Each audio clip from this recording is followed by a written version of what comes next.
안녕하세요. 세브란스 병원 결정성 경화성 클리닉 심포지엄에서 인사드리게 된 연세대학교 치과대학병원 소아치과학교실의 강정민입니다.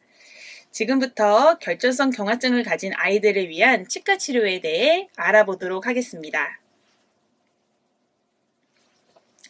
첫 번째로 결정성 경화증으로 인해 나타날 수 있는 입안의 변화와 그 특징에 대해 알아보도록 하겠습니다.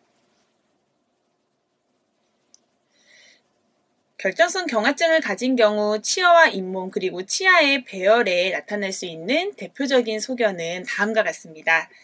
첫 번째로는 잇몸이 이렇게 붓는 치음 비대, 그리고 두 번째로는 치아의 범랑질, 그 표면에 나타나는 치아 이상, 또한 이제 잇몸이 부분적으로 아주 두껍게 증식해서 튀어나오는 섬유종증 같은 소견도 보일 수 있고요. 마지막으로 이가 느리게 나오거나 아니면 치아 사이가 이렇게 벌어지는 치열, 이런 치아의 맹출 이상 등이 나타날 수가 있습니다. 저희가 잇몸이 붓고 피가 나는 이런 치주염 같은 질환은 중년 이상의 성인에서는 좀 흔히 나타날 수 있지만 결정성 경화증을 가진 어린이에게서도 잇몸이 전반적으로 붓고 피가 날 수 있습니다. 그림에서 이렇게 하얗게 보이는 이런 경계로 나타낸 부분이 이렇게 두드러지게 비대된 잇몸을 표현하고 있습니다. 이런 치음 비대는 그 치아 사이사이 잇몸, 제가 치간 유두라고 하는데요. 여기에서부터 먼저 시작이 됩니다. 주로 앞니의 바깥면, 저희가 전치부 순면이라고 하는 앞니의 바깥면에서 가장 영향을 많이 받게 되는데요. 여기에 이제 염증까지 생기게 되면 쉽게 피가 나고 또 아이들이 아파할 수가 있습니다. 이렇게 잇몸이 붓고 아프다 보면 사실 양치질 하는 게 쉽지 않게 되죠. 그러면서 사진과 같은 충치가 발생할 수 있습니다. 그림에서 보이는 이 아이의 경우에서는 정말 열심히 한 달에 한 번씩 내원을 해서 열심히 스케일링을 받았습니다. 실태도 제거하고 규칙적으로 양치질하는 그런 습관도 이제 개선이 된 결과 잇몸의 건강이 많이 좋아진 것을 확인할 수 있습니다. 앞서서 말씀드린 것처럼 이렇게 잇몸이 많이 부어있는 경우에서는 칫솔이 제대로 닿기가 어렵고요. 닿아도 까슬까슬한 칫솔모가 잇몸에 닿았을 때 아이들이 불편해하기 때문에 양치가 제대로 되기가 어렵습니다. 그러면 이 부어있는 잇몸 안에 있는 치아는 그림처럼 이렇게 충치가 생길 수가 있는데요. 충치 치료를 위해서 여러 가지 재료를 통해서 치아의 이제 충치 부분을 메워줄 수 있지만 이 충치가 신경 있는 데까지 깊숙이 진행된 경우라면 신경 치료를 하고요. 크라운과 같은 보철 치료가 필요할 수 있습니다. 약물의 복용으로 인해서 잇몸이 붓게 되는 경우들도 있습니다. 치음 비대를 일으키는 대표적인 약물은 다음과 같은데요. 항경련제인 페니토인에 의한 치음 비대는 약 50%에게서 나타나고요. 사이클로스포린 성분의 면역 억제제에 의한 피음 비대는 소아에게서는 더욱이 70% 이상에서 나타날 수 있습니다. 하지만 이거는 약을 복용하자마자 즉시 나타나는 반응들은 아니고요. 보통은 약을 복용하고 나서 1에서 3개월 정도 이후부터 치은이 증식해서 9에서 12개월 됐을 때 최고조에 달하게 됩니다. 약물을 복용하고 있는 모든 사람에게서 나타나는 일은 아니기 때문에 이런 이제 약물을 먹을 때 주저하실 필요는 없습니다. 다만 약물에 의해서 치음 비대가 너무 심각할 정도로 나타났다라고 한다면 주치의와 잘 상의를 해서 다른 약물로 교체를 해보시는 것이 좋겠습니다.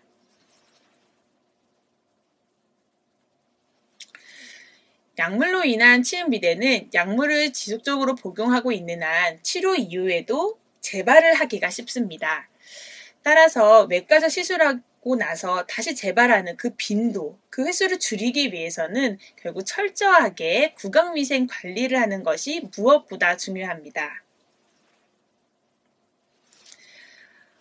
치은 증식을 완전히 이제 없앨 수 있는 아주 최선의 치료 방법의 1번은 바로 구강위생 관리인데요. 클로르헥시딘 가글이랑 이제 칫솔질을 통해서 구강위생 관리를 철저히 한다면 치은 증식을 최소로 줄일 수가 있습니다. 저희가 심한 경우에는 이렇게 증식된 잇몸을 잘라내는 수술인 치은 절제술을 고려하게 됩니다. 치료 전에 이렇게 외형에서도 보시다시피 잇몸이 많이 비대된 아이의 모습인데, 거기에 잇몸이 이렇게 내려앉으면서 아래 앞니 쪽에서는 이렇게 치석도 많이 쌓인 것을 볼 수가 있습니다. 이것을 이제 치은 절제술도 하고요. 스케일링도 이렇게 진행하게 됐을 때 잇몸의 어떤 외형과 색조가 정상적인 잇몸 수준으로 잘 회복된 것을 관찰하실 수 있습니다. 잇몸이 두껍게 자라는 경우 이가 나오기가 어려워서 치아에 맹출 지연이 관찰될 수 있습니다. 두꺼운 잇몸 안에 치아가 이렇게 낑겨 있는 거죠. 이러한 경우에는 이제 잇몸을 잘라주는 치은 절제술을 통해서 두껍게 자란 잇몸을 딱 열어주면 치아가 잘 나오는 데 도움을 줄 수 있습니다. 치은 비대 치료법 중 이제 세 번째로는 시석 제거, 잇몸 치료를 하는 건데요. 저희가 보통 스케일링이라고 하고 있죠. 이 스케일링은 치아에 단단하게 부착된 치석을 저희가 기구로 제거하는 술식인데요. 이렇게 스케일링을 잘 해서 제거를 해주면 잇몸의 염증이 많이 호전이 됩니다. 하지만 이제 스케일링의 건강보험 급여 대상은 성인에 국한되기 때문에 아이들은 이런 급여의 적용에 해당되지는 않습니다. 하지만 이 대상에 되는 아이라면 연 1회, 그리고 매년 1월 1일에서 12월 31일까지 건강보험 급여 적용하에 스케일링을 받는 것이 필요하겠습니다. 네 번째로 생각해 볼 수 있는 것은 치아 배열 개선, 교정 치료이죠. 치아 배열이 좋지 않은 것만으로도 음식물이 잘 제거되기가 어렵고요. 그 자체가 또 잇몸 증식의 또 원인이 될 수 있기 때문에 치아 교정을 통해서 위생관리가 쉬운 치아 배열이 된다면 치은 비대의 어떤 그런 재발 빈도도 줄어들 수 있을 것입니다. 마지막으로는 치료 약물의 교체인데요. 대표적인 치은 비대 약물인 사이클로스포린을 다른 약물로 교체하는 것만으로도 이렇게 증식된 치은이 급격히 감소되는 그런 치료 전후의 모습을 보실 수 있을 것입니다. 다음으로 넘어가서 치아 이상에 대해서 살펴보겠습니다. 치아 자체의 어떤 형태, 기능상의 문제가 생기기보다는요, 치아 범랑지 표면에 깊게 패이는 저희가 에나멜 피팅이라고 하는 소견들이 보일 수가 있습니다. 뭔가 바늘로 치아 표면을 쿡 누른 것 같이 패인 증상인데요. 이런 이제 치아 표면의 반전 패임은 결정성 경화증을 환자 중에 대부분의 환자에게서 나타날 수 있습니다. 하지만 이제 치아의 패임은 단순히 심미적으로 문제가 있는 것이 아니라 패였다는 것 자체는 뭔가 음식물이 쌓일 만한 어떤 공간을 제공하는 것이고요. 이로 인해서 충치가 발생하기가 쉽습니다. 사실 충치라는 거는 치아의 패임 하나만으로 설명할 수는 없고요. 여기에 동반되는 어떤 치은 비대로 인한 불량한 구강위생, 그리고 아이가 이제 협조나 이런 거 좋지 않아서 적절하게 치과 치료를 받지 못한 여러 가지 원인이 결국은 충치를 더 악화시킬 수가 있습니다. 범랑질 패임 외에도 선천적으로 범랑질이 형성이 좀 저하되는 이런 증상들이 나타날 수가 있는데요. 이 앞니와 어금니 쪽에 이렇게 생긴 것들은 사실은 충치로 인해서 생긴 부분들, 어금니의 경우에서는 충치로 인해서 조금 더 치아가 깨져나가는 양상들이 더 심하게 관찰될 수는 있지만 치아가 나오는 그 순간순간에 봤을 때 치아가 희끗희끗한 반점이 있다거나 하는 것들은 어떤 선천적으로 치아가 약하게 형성이 된 거죠. 이런 범랑질 형성 저하도 결정성 경화증을 가진 아이들에게서 좀 호발하는 구강 질환으로 보고되고 있습니다. 이런 식으로 치아가 패인 부분들이 있다. 그러면 이것을 복원할 수 있는 첫 번째 치료는 복합내진 수복인데요. 치아의 울퉁불퉁한 면, 그리고 충치 있는 부분들을 삭제를 하고 복합내진 충전을 통해서 심미적으로 그리고 기능적으로 회복을 할 수가 있습니다. 이런 영구치의 복합내진 수복은 현재 건강보험 급여 적용이 가능한 치료라서요. 2019년 1월부터 만 12세 이하의 모든 영구치에 충치로 인해서 생긴 결함은 광중합형 복합내진 충전 시 건강보험 적용의 대상이 됩니다. 환자 부담금은 치과의원 기준으로 약 25,000원 수준이므로 저희가 건강보험 급여 하에 영구치를 좀 튼튼하게 치료하는 방법이 있음을 소개해 드립니다. 섬유종증은 주로 위터 그리고 앞니 부위에 발생을 하는데요. 가운데 앞니, 옆에 앞니, 그 송곳니까지 저희가 1, 2, 3번 이게 치아라고 한다면 이건 입천장 쪽에 발생한 섬유종증입니다. 소아보다는 성인에게 더 많이 나타나고요. 결정성 경화증 환자 중에 약 70%에서 발견이 됩니다. 앞니, 치아 사이에서 가장 많이 발생하는 것으로 알려져 있고요. 이게 좌우가 대칭이기보다는 비대칭적인 소견을 가지고 있습니다. 입안의 점막에 볼록하게 조직이 튀어나오는 증상, 이게 혀 끝에서도 발생할 수가 있고요. 뺨, 봄 절막에서도 그리고 입술에서도 나타날 수가 있습니다. 대부분 아프거나 그런 증상이 있는 것은 아니기 때문에 일상생활에 문제가 있는 것은 아닌데 통증이 없다면 그대로 둘 수는 있지만 사이즈가 좀 크거나 불편감이 있다면 제거를 하는 편이 좋겠습니다. 이거는 이제 입술에서 발생한 섬유종증이고요. 평균 지름은 약 5mm 정도로 보고가 되고 있습니다. 구강 섬유종증을 치료하는 방법은 이게 입천장에서 발생한 이제 구강 섬유종증인데요. 레이저 같은 치료를 통해서 볼록 튀어나온 저 잇몸 부분을 제거해서 깨끗하게 치유된 양상 관찰됩니다. 마지막으로 이제 부정교합, 치아가 벌어져서 배열되는 치간 이개, 개방교합, 치아회전 여러 가지 부정교합들이 동반돼서 발생을 할 수가 있습니다. 이렇게 치아 사이가 벌어지는 것들, 그리고 앞니끼리 서로 물리지 않는 개방교합, 그리고 이게 증식된 치은 때문에도 치아가 훼손되는 양상이 있을 수도 있고, 애초에 공간 부족 때문에 치아에 어떤 배열에 문제가 생길 수도 있지만, 여러 가지 이제 부정교합이 있을 때, 우리 아이 부정교합을 언제쯤 한번 상담을 받아볼까? 라고 하는 게 궁금하시다면 2번의 치료 상담 시기를 놓치지 않는 것이 중요할 것 같습니다. 첫 번째로는 위, 아래 앞니 4개가 나왔을 때, 이때가 보통은 초등학교 1, 2학년 때인데요. 영구치 앞니에 대한 교정을 한번 상담해 볼 시기이고요. 초등학교 4, 5학년 이후에 고학년이 됐을 때는 모든 유치가 탈락하고 새로운 영구치가 자리를 잡게 됩니다. 영구치 여기에 진입에 도입을 했을 때는 영구치 전체 교정에 대해서 상담을 한번 받아보시면 좋을 것 같습니다. 교정 치료를 하고 싶어요 하자마자 바로 시작하는 건 아니고요. 어느 병원을 가나 교정 치료 전에는 아이의 상태를 확인하기 위한 여러 상담 자료를 준비하게 됩니다. 대표적으로 손의 수안부 사진을 찍어서 성장 발달 정도를 확인하거나 옆모습 엑스레이 찍어서 어떤 골격적인 변화 양상들을 관찰하게 됩니다. 그 이제 치료 계획에 따라서 뺐다 꼈다 하는 가철성 교정 장치, 그리고 고정성 교정 장치라고 해서 불합격과 철사로 모든 치아를 연결하는 교정도 하게 되고, 요즘은 투명 교정 장치를 통해서 전체 치아 교정을 하는 경우들도 많습니다.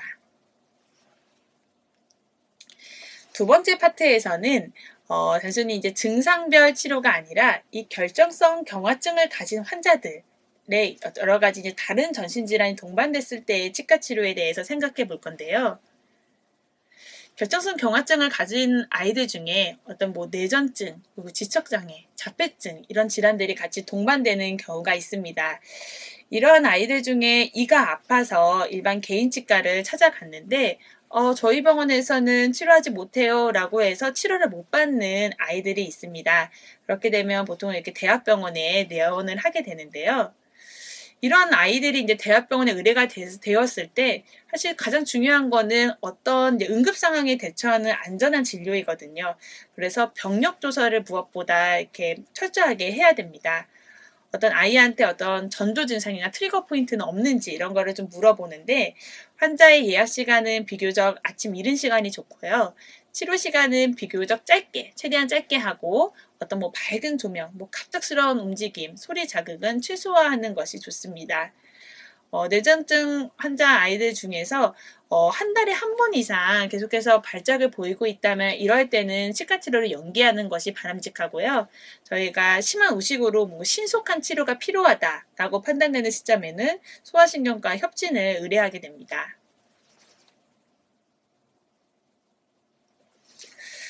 항간질약을 복용하는 경우에 구강 내에 부작용을 일으킬 수가 있습니다.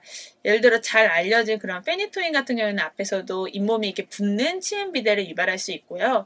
어떠한 약물들은 입안이 건조해지는 것, 또 어떤 약물은 또 건드림에도 피가 많이 나서 감염에 또 취약하게 만드는 그런 약물들도 있기 때문에 현재 복용하고 있는 약물에 대해서 치과 의사에게 사전에 알려주시는 것이 좋습니다. 한 연구에 의하면 항간질 약물을 복용하고 나서 가장 흔하게 나타나는 것이 치은염, 잇몸 주변의 염증이었고요. 구강건조증, 그리고 잇몸이 붓는 거, 그리고 혀에 있는 염증, 이런 순으로 나타났습니다.